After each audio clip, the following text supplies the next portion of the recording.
Welcome to physics class. Aeroplane with a speed of 290 km per hour, and then at an angle at 30 degrees below the horizontal, and then we have between the release and the point, the horizontal distance between is 700 meters, and then we have that angle there which is below, which is 30 degrees below horizontal. So below horizontal 30 is going to be negative, and then the trajectory reaches the target at that path, and then the distance between the release and the target is 700 meter. And from there we are required to find the height also.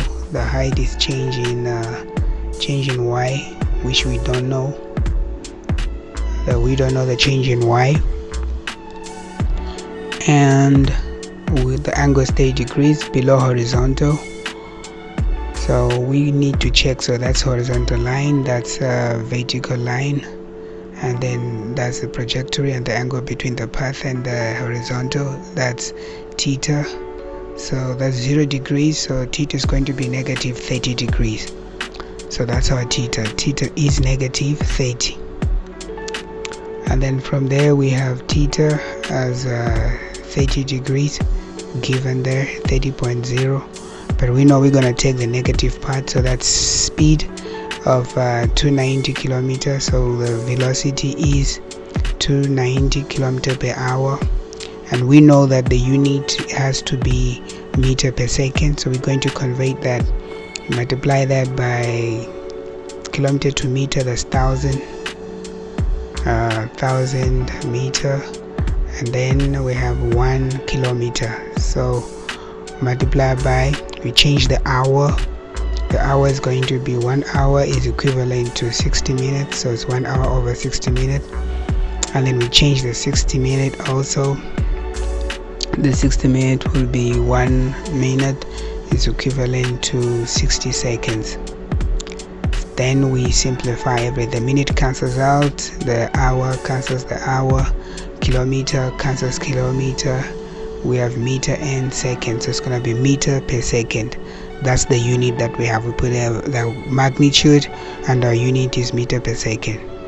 Now our initial velocity is going to be 290 times 100 divided by, okay, that's our answer, divided by 60 times 60, which is 80. That's 80.55, so that's going to be 80.6, rounding off to 3 significant figures, so that's 80.6 meter per second. And then below the horizontal, remember that our angle has to be negative. For cos it's not a problem, but for sine, the sine of the angle does count, like cos positive 30 and sine positive 30 and sine negative 30 is not the same. So we need to find how long that's time. So how do we find time? Let us look at what we have. So equation for the horizontal distance is going to be initial velocity multiplied by cos of an angle, initial angle, all of that multiplied by time, because remember a horizontal we don't have g. So changing displacement, our displacement is 700, so changing x is 700 meter. So that's the information that we have, and from there we have to substitute. So we're going to substitute changing x as 700 meter bracket. So we have initial velocity, which is 80.6 meter per second, multiplied by cos bracket negative 30 degrees. With cos, the positive and negative angles doesn't matter, but we have to include the angle as it is. If there's a chance we use sine, and multiply by change in time.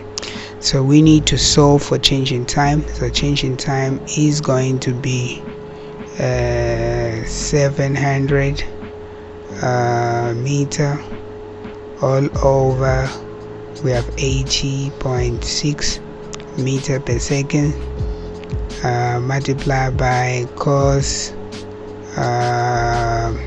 negative 30.0, and then all of that, the meter cancels out, so we're left with per second. We're left with second actually, so that it's gonna go up there. So simplifying everything, that's 700 divided by 80 times cos 30 degrees gives us 10.028. so it's gonna be 10.0 to 3 significant figures. So that's our answer for A. B, how high? We need the initial height.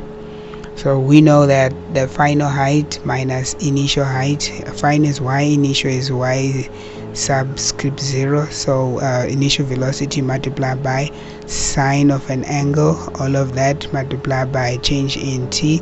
Now we have the acceleration part, which is half g multiplied by time squared. So we now have the time. So remember, this is our initial, and at the bottom there we have our final displacement, so it's from 0. So our final height is 0 because it reached the ground, and that's going to be 0 minus our initial velocity, which is y subscript 0 minus equals 80 point for our velocity, 80.6 meter per second, and all of that multiplied by time by sine of the negative 30 degrees. Remember, sine negative is half, sine 30 is half, so it's going to be minus half, multiplied by time is 10.0. so we're going to have 10.0 there, second squared. It's not squared, yeah, but 10.0 second minus half, 9.8 meter per second squared, and all of that multiplied by time. Our time is going to be 10.0 second. Okay, and all of that is going to be squared.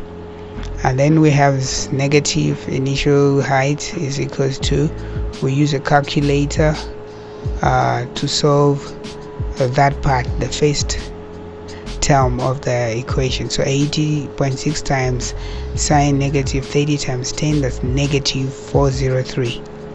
So negative that sine, okay, negative 403, okay, minus 10 squared multiplied by 9.8 divided by 2, that's negative, gonna give us negative 490 meter. And then from there we just simplify, we add the like terms, 403 minus 490, so that is going to give us negative 893 as our meter. But it's negative, so what we have to do, we have to divide both sides by -1, and that will give us initial height as 893 meters. So the aeroplane was 893 meters above the surface, above the ground. So that's our final answer. And this is your tutor Black Adam, and don't forget to follow, subscribe. If you have any question, you can leave your information below, and that's it. So this is Black Adam. So that's what Black Adam 5D tutor. So don't forget to leave any information, and don't forget to follow or subscribe. Thank you.